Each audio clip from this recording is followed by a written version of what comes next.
Ang konsepto ng aswang, isang nilalang sa alamat ng Pilipinas na may kakayahang magpalit anyo at kumain ng laman o dugo ng tao, ay naging bahagi ng psikolohikal na digmaan sa kasaysayan ng bansa.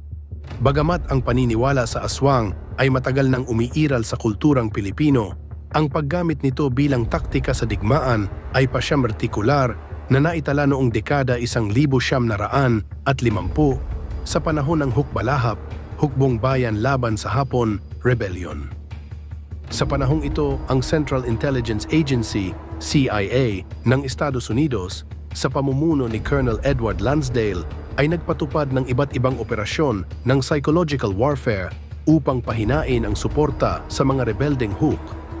Isa sa mga pinakakilalang taktika ay ang tinatawag na Aswang Saywar.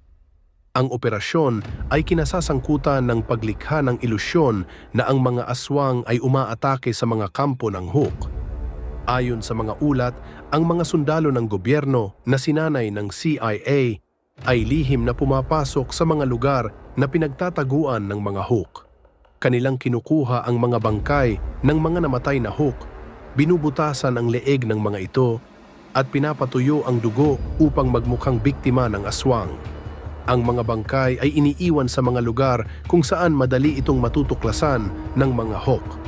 Ang layunin ay gamitin ang matinding takot at pamahiin ng mga lokal na residente at maging ng mga rebeldeng Huk sa aswang upang sirain ang kanilang moral at magdulot ng pagkalito at pagkatakot na magtutulak sa kanila na lisanin ang kanilang mga posisyon.